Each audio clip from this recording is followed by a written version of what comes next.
Welcome back, everyone. The governor of Texas has made national headlines by requiring all girls entering the 6th grade to be vaccinated against the human papillomavirus, or HPV. New Jersey recently introduced similar legislation to prevent the spread of the sexually transmitted disease. And here to discuss the ethical questions raised by this is New Jersey Assemblywoman Valerie Huttle and Associate Director for the Center for Medical Consumers, Maryann Napoli. Good morning to both of you. Good morning. Thank you for joining us. And we should mention that the vaccine is important not just because of the HPV, but because HPV is responsible for more than 70% of cervical cancers. That's correct. And that is really the key here.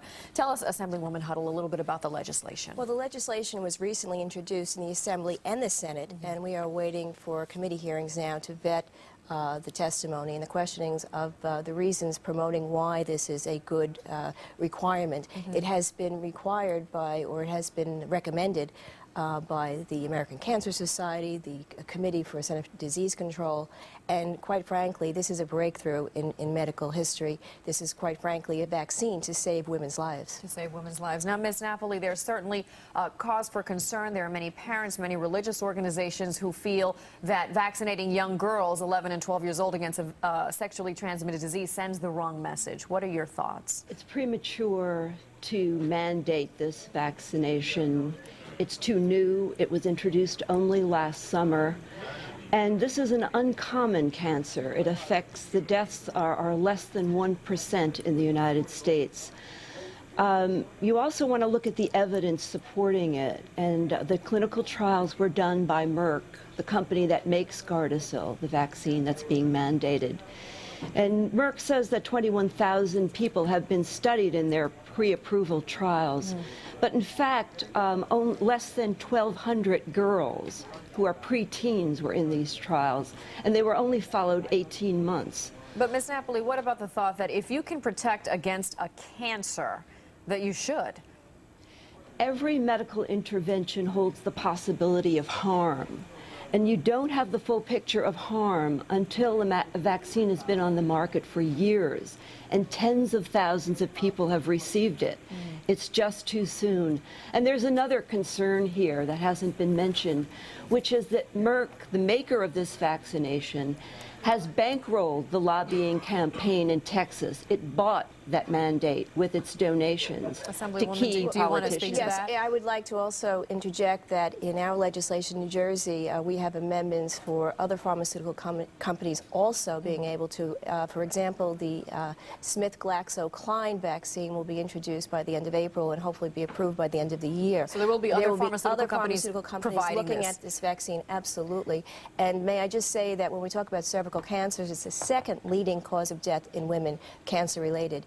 And where there may not be that many statistics, worldwide there's over 500,000 cases, and actually deaths, half of that. So we're talking about a cancer. That's worldwide. And we're talking about in the United States, there's over 10,000 victims of cervical cancer. No, that's the legislation. That's not true. The death rate and the number of deaths in this country is 3,600, and it's among older women. Okay, but either way, we are talking about cervical cancer and HPV. HPV has no cure. Human papillomavirus, also known as genital warts, is an STD that has no cure. Those 4 strains from the HPV certainly are attributed to 80% of cervical cancer. Okay, will the legislation in New Jersey also mandate that 11 and 12-year-old girls entering 6th grade, will they have to have this vaccine? This will be vetted through our committees, as I said, but there are other states also on this. We look at Colorado, Connecticut, Kansas, Wisconsin, and Michigan, and this is bipartisan support. And there are a lot of legislators getting involved in this. I'm sorry? Do the lawmakers in New Jersey take money from Merck and other vaccine companies when they decide this mandate? This is certainly not why we are promoting this legislation. We are promoting this legislation to save women's lives. And may I also say that this also, before we have this recommendation, we will have a public awareness campaign in New Jersey. We will have information distributed to schools. We will have the Commissioner of Health and the Commissioner of Education together partner so that these children and parents and guardians are aware.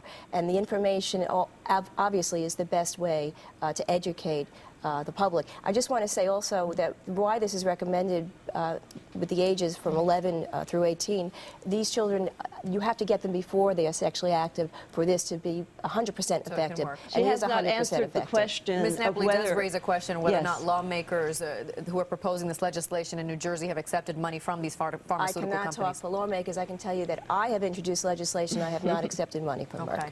Ms. Napoli, thank you very much for joining us. Ms. Napoli, Maryann Napoli from the Center for Medical Consumers, Assemblywoman Valerie Huttle, thank you as well. There is a vote in March. It will be reviewed in committee, yes, and we hope by March, yes. All right. Well, thank you very much. This is something we could certainly talk about all morning. Unfortunately, we're out of time. Thank you both. And there's more on HPV and how to treat it on WNBC.com. Scroll down for Today in New York and look for additional information. Rob, over to you.